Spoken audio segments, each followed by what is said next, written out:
Welcome to another episode. My name's Jose Najarro, and this is an introduction series. This is episode 2, and today we are going to learn about ETFs. So let's get started.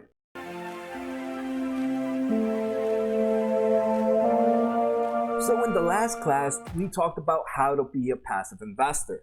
In that class, I laid out everything I need to make my money work for me in no time. It was the easiest way to invest in the stock market, and we got to see the returns that I would get if I was to become a passive investor.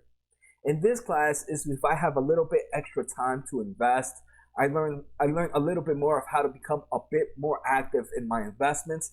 And like I said, ETFs are going to be the main point of this topic today. So first, let's introduce ETFs. ETF is meant for an exchange traded fund, and it's just a basket of securities you buy or sell like stocks. ETFs, ETFs is pretty much like we talked about last time. It's a basket of securities. So when you buy an ETF, you're buying a whole basket of securities depending on what kind of ETFs they are. Like we're going to see in a bit, there's ETFs for different types of markets. So you just buy, instead of buying one individual company or one individual asset, you're buying a huge a basket of assets, right? So it's a good way to diversify yourself. One thing that ETFs have different to them, and this is the main important difference between buying an ETF and just buying an individual company stock. ETFs have a cost to them, right? ETFs are usually managed by some firm or some fund, and it takes time for them to do that. So they have some cost to them. This cost is called the expense ratio. So if we're going to see how to find ETFs, but when you find ETFs, you're going to see this thing on the bottom. It's going to say expense ratio. And then it's give you some percentage. And then that percentage is what the actual cost for every dollar or for every $1,000, that's how much it will cost, 0.13% of your total investment. So expense ratio is, that 0.13% seems pretty small, but expense ratio can add up really quickly. And this is something that I might do a video on next, because your 401ks, my 401ks, if you do all these individual funds, these funds have some form of expense ratio to them. And expense ratios, like I said, can add up. If I remember looking at my 401k, some of the funds in there had a 1% expense ratio. And you would think, hey, 1% is not enough, because expense ratio times $1,000 equals your cost, times the amount of invested dollars will give you your cost, right? So let's say I had an expense ratio of 1%, which some people would say, hey, that's a pretty low number. For every $1,000 you had invested, that 1% expense ratio will cost you $10 a year. And you can say, hey, $10 a year is not a lot. But remember how we saw compound interest adds up in the last episode? Expense ratio adds up differently. Adds up the same way, right? So here in this chart to my right that I got from mindfullyinvesting.com, I picked up this graph, and it's the perfect way to show how expense ratio works, right? So these are three expense ratios, right? We have one at 1.31% where we said, hey, 1% is not bad, right? Then we have one at 0.6%, and then we have one at 0.04%. So 0.04% is pretty much pretty much nothing. So let's see at the end of, so here there was just one initial investment of $10,000. So let's say you put $10,000 into some form of ETF or some fund that had an expense ratio, and you never put money again. In 30 years, if you had the expense ratio that was charging you a little bit over 1%, 1.31%, your money at the end of 30 years was $100,000, almost $100,000. If you put the money instead in an expense ratio fund that was less than 0.04%, your money actually went up to over $145,000. So just by that 1% increase, you lost out on $45,000. That is some ridiculous numbers. And this is why I control my 401k. I'm going to do another video on my 401k, because that 1%, especially if you're adding on every paycheck to your 401k, that's gonna hurt you in the long run if you're invested in a company that has a high expense ratio. But like I said, that's for another video. But this expense ratio is something also found in ETFs. So now that we know about expense ratios, let's continue talking about ETFs as a whole. So if you remember, if you watched the last video, if you didn't, I definitely recommend go watch the previous episode. In the last video, we talked about the S&P 500 index. We mentioned how this S&P 500 index is the 500 biggest companies in the United States. And this is the best way to join the market because it's diversified, because it has 500 different companies. Unfortunately, one cannot buy the S&P 500 index itself. You would have to buy an ETF that tracks the S&P 500. And that ETF, one of the biggest one, is called SPY. And that's the one I talked about it last time. And SPY and the S&P 500 is, even though the S&P 500, it's an index, it's almost the perfect example to use to show an ETF. Remember, we said an ETF is a basket of funds, a basket of securities. And that's exactly what the SPY, which tracks the S&P 500, is. The S&P 500, right, I said, has 500 of the United States' largest companies, and they're all in different sectors. We're going to see that there's 11 sectors in the business. So, right, the S&P 500, 21% of the 21% of it is technology companies. 14% of it is healthcare companies. 13% is financial, and so on and so forth. So you can see, right, this is diversified not only by sectors but within companies, right? So this company has the S&P 500 has 500 best companies, and those 500 of the best companies are diversified within the 11 market sectors of the finance world, right? So like I said, we're going to talk more about those 11 sectors, but now we know how the S&P, this is the perfect example of like what an ETF is. So let's say you want to become a little bit more of an active investor, and you believe that maybe one sector will do better than the other, right? Maybe you believe that 2020 will be the year of banks or financials. So what if you wanted to just invest in one specific sector instead of the overall market? And that's what we can do with ETFs. So let's learn about sectors, right? So like I mentioned, right, the market is broken down in sectors. And if you guys don't understand sectors, maybe we can understand categories. Categories would be another word to mention it, right? So there are thousands of companies in the stock market, but each of them are placed in one of the 11 main sectors. Of course, right now, I'm just going to name the sectors, but we're actually going to take a look at this website, etfdb.com, which tells us about the sectors of the stock market. So right now we have financials, utility, consumer discretionary, consumer staples, energy, healthcare, industrials, technology, telecommunication, materials, and real estate. So just by the names alone, maybe you guys can think of some companies that might fall into these sectors. So we'll check them out in a bit, but just one more slide before then. Just certain things to know about the sectors. We're going to see certain sectors are better than others depending on the current state of the market. Let's say the interest rates are pretty high. Let's say interest rates are pretty high. If interest rates are pretty high, usually you're going to see financials, which are banks, do really good. If interest rates are pretty low, you're most likely going to see companies like real estate doing pretty good because, right, people are taking out loans at a very low value and increasing their assets. So depending on how the market is doing determines on which market might be doing better than the other. One thing to also know is most of the times company in the same sector move similarly. And it makes sense, right? Let's take a look at an example. We have, let's say the restaurant business, fast food, let's say fast food restaurant business. We have, let's say, McDonald's, Chipotle, we have Burger King, all these companies. If a study comes out that people are spending more money in fast food restaurants than they are in the grocery stores, we would expect all the fast food restaurants to go up at the same time, right? We're going to expect Chipotle going up, we're going to expect Panera Bread going up, we're going to expect McDonald's to go up because the whole sector as a whole goes up. Company-specific news might affect a company a bit more. So let's say there's another Chipotle scare, right? Remember in a few years ago, there was a Chipotle scare with all the food.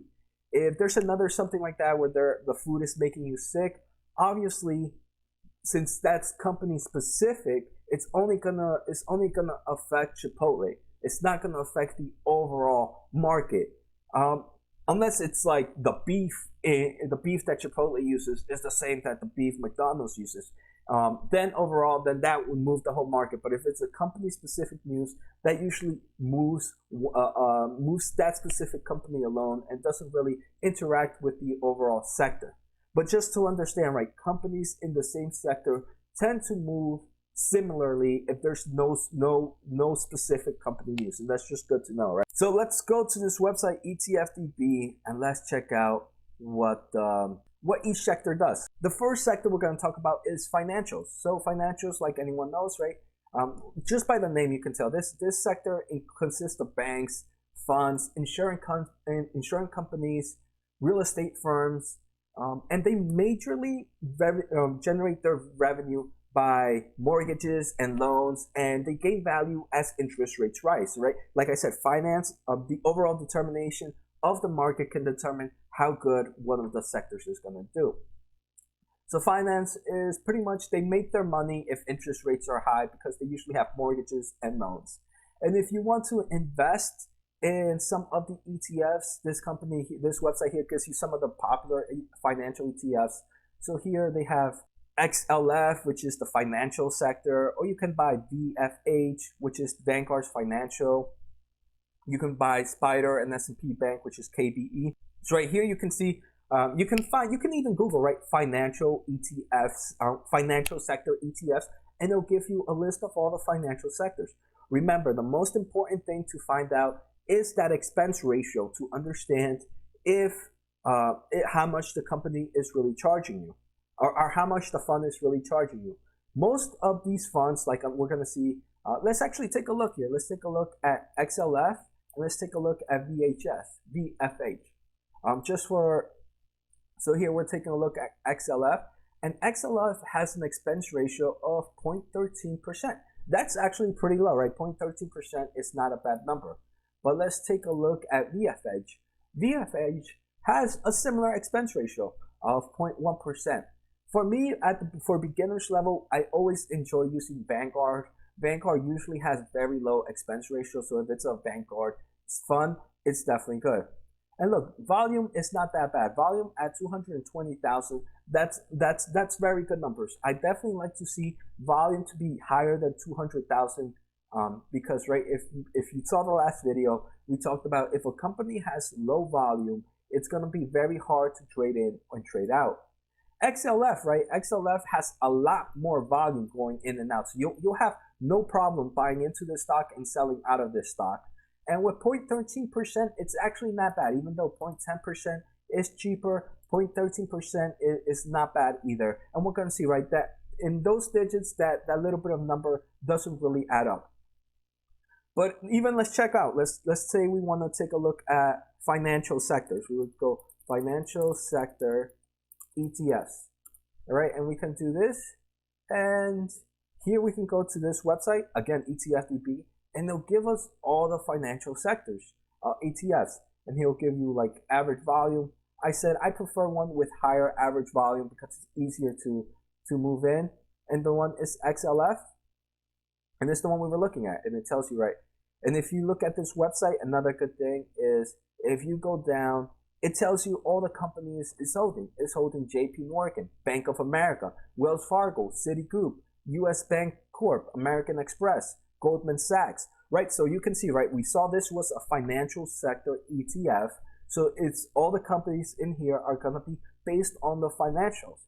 So instead, if someone wants to, hey, I'm investing in the overall market, but I do believe that, hey, maybe the financial sector is going to do a little better now, I'm going to start putting also a little bit money on just a sector specific fund.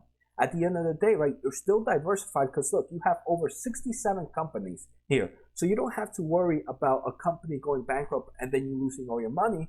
But remember what I did mention, right, that sectors move as a whole. So if Bank of America, let's even take a look right now, Bank of America. Let's take Bank of America stock and let's take a look at JP Morgan stock. So I know I know my company's ticker because I've been doing this for so much. But look, and just today, Bank of America moved up 0.94%. And look, if we take a look at JP Morgan, the percentage is a little bit off, but not by much. JP Morgan grew up 0.71%. But if we take a look at the movements, they're both moving around the same. So most of the time, if you buy one company, it's going to move like the other company. Let's take a look at 1 year. Are they going to look pretty much the same? Yeah, look at them. They look pretty much the same. They're obviously, right, the companies sometimes have some specific reasons why they move differently, but overall the chart looks the same, right? We're gonna see 1-2 dips in October 9th and another one in over August 21. I'm guessing this is October 9th right here. Yep, and then about August right here. So right, they're doing pretty much. And let's say year to date, JP Morgan has gone up 41% year to date from January 2nd to January 2nd.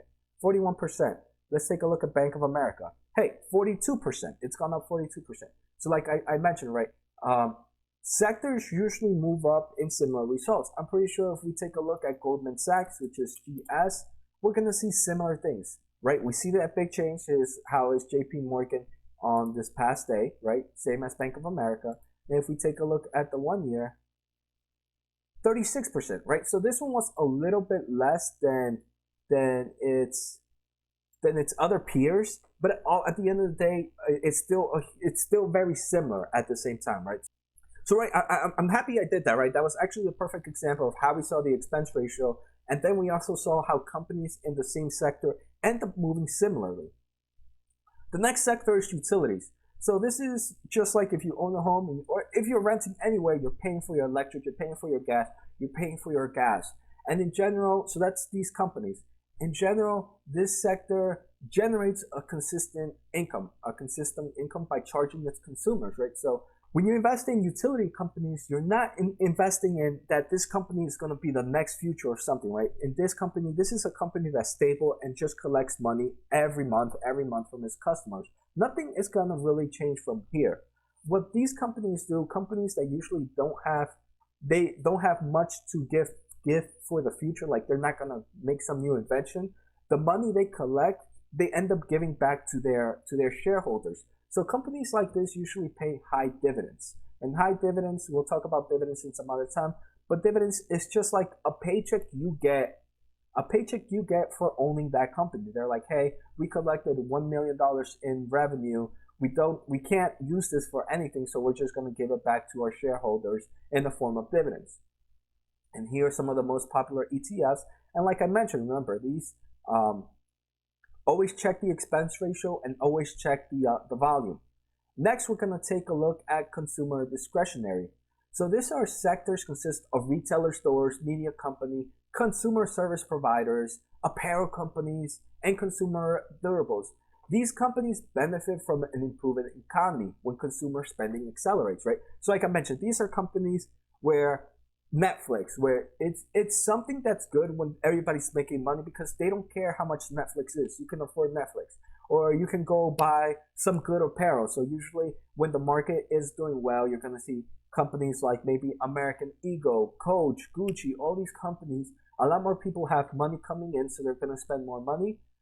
So when the economy is growing, companies like this do well. Disney, right? People go to Disney Park more often when the economy is doing good. Next, we have consumer staples. So consumer staples is the opposite. This is things that the consumer needs. Food, beverage companies, things that people are unwilling to cut from their budgets. So, right, there's Kellogg's here, right? Kellogg's, General Mills, which has all the cereals, almost all the cereals, all these breakfast food. Those are companies that are good even in a downturn economy. So these are, in general, these companies are defensive and they're capable of withstanding an economic downturn. So Coca-Cola is one of them. Even though you might not drink Coca-Cola, Coca-Cola has different beverages besides Coca-Cola that you might not know, right? I think they might have they have some healthy drinks, maybe Gatorade. I know they have plenty of drinks. So even though Coca-Cola, the soda itself, might not be what everybody drinks, but they have plenty of drinks for every type of person in there. So again, and here you can see, right, if you follow the link to the thing, you'll be able to show here and see all the consumer staples ETFs. And like we checked, right, we can even Google that if you want.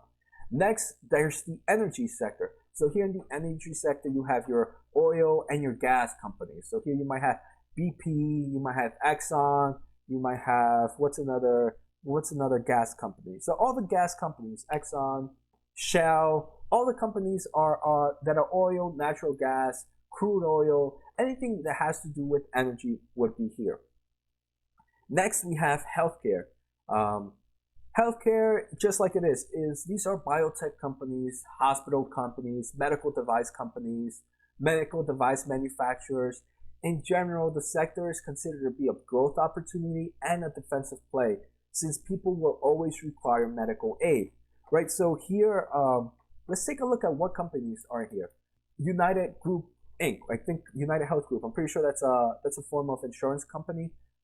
These types of companies, even during a bad economy, people still need to go to the doctors. But then there's also health companies that are trying to invent the new cure for some form of disease. And those companies are usually startup, and people appreciate those companies because they have the potential to grow. So healthcare companies are usually, like they said, they're usually both good for growth opportunity and for defensive play, depending on which company you purchase. Industrial consists of aerospace, defense, machinery, construction, fabrication of manufacturing goods. And this is usually good during a very strong economy as well. So here you have your Boeing, you have your Caterpillar, that company that has all the construction equipment. Let's take a look what other companies are here. Yeah, here you have your Boeing, Honeywell, United Corporation, the 3 M's, General Electric, Lockheed Martin, United States Postal Service, Caterpillar. So here you see a lot of the companies that actually run the economy of the world, because this is where most of the jobs are in. Technology sector consists of electronics manufacturers, software developers, and information technology firms. So here you might see your Microsoft, you're going to see your Apple, you're going to see Facebook, I'm pretty sure you might find here. So let's take a look what other companies are in here. SLK. You have your Apple, your Microsoft, Visa, MasterCard, Intel Corporation, Cisco, Adobe, NVIDIA, Texas Instruments, Oracle. So you have some of the big tech players in there. And here, one thing I didn't talk about is, even though all these companies are inside of here, right now I'm only seeing, I think, the top 10 holdings. 1, 2, 3, 4, 5, 6, 7, 8, 9, 10, 11, 12, 13, 14, 15. So these are the top 15 holdings of the of XLV, which was the healthcare. 10% of it is Johnson & Johnson. 7.3% of it is United Health Group. And they have a total of 62 companies. So those companies are broken down into different percentage of this ETF, right? So they believe that Johnson & Johnson will do a lot better than all the other companies. So maybe that's why this company has more invested in Johnson & Johnson. Then we have the telecommunications. So here you have your Verizon, you have your Sprint, you have your AT&T, you have your Comcast, I would say. You have your Facebook is actually in here. Alphabet, AT&T, Verizon, Comcast. They have some Activision, EA Games. So let's take a look at what telecom is. So telecom sector consists of wireless providers, cable companies, internet service providers, and satellite company, among others. In general, these companies generate, again, recurring revenue from consumers, but some subsets of the industry are facing rapid change. Next, we have materials. So in materials, this is where you have like your gold, your silver. If you believe that gold and silver are going to do a lot better, you have companies that are mining this type of raw materials. And the last one is real estate companies. So real estate companies, a lot of these are called REITs. And these are one of my favorites for if you want to get invested into the real estate but don't have enough money to buy rental properties. These types of companies usually provide a high level of dividends. And like I said, dividends is you just put up a form of payments and you get a percentage every month, every quarter of money for here. So these are the real estates here. And this sector is very sensitive towards interest rate changes. So remember how I mentioned that different sectors do better in different type of economy. So yeah, those are the 11 types of sectors. And now we know, right? Now we know how to find, if we want to invest in a specific sector, we know how to find that company, right? We can just go to Google and put like financial sector ETF, and we'll see a list of sectors. And now we know that the thing we need to take a look at is that expense ratio. The expense ratio can definitely determine how much money is costing you, and in the long term, that money can cost a lot. So take a look at the expense ratio. Take a look at the volume as well, right? The volume is also important because you want to be able to come in and out of the stock whenever you want. So like I said, I usually look for companies with over 200,000 of volume because that means this company it's pretty easy to come in and out. So we saw the 11 sectors of the market, but those are not the other sectors, right? You can actually find ETFs based on different things. You can find ETFs based on countries, right? Most of the S&P 500 is the top 500 United States company. But you can even go, if you believe maybe one country is going to do better than the other. Let's say there's an ETF for Brazil ETF. There's a Mexican ETF for Mexico. There's an ETF for China, Russia, all the countries, right? We can, let's take a look at some of them, right? Let's take a look. Let's go back to Google and let's put Brazil ETF. So Brazil's ETF I know is EWC.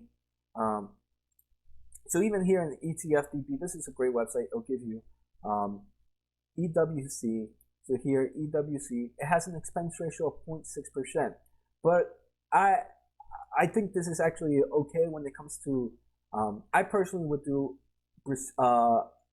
international ETF opposed to companies, because you're diversifying in here 56 companies, and it gives you those 56 companies it's investing. It tells you how the market is in 28% of financials, 13% in basic materials, and it breaks it down for you. You can find even India, or like if you believe maybe India might be doing better, India ETFs. So you can find ETFs for anything. There's also, like I said, commodity, right? If you believe maybe agriculture is going to be good, if you believe the farming world is going to do good, you can find agriculture ETFs. You can try to find ETFs for anything. But remember, it's always important to check the volume and the expense ratio. You can even find ETFs of size of companies. There's, like I said, the S&P 500 is the 500 largest company in the United States.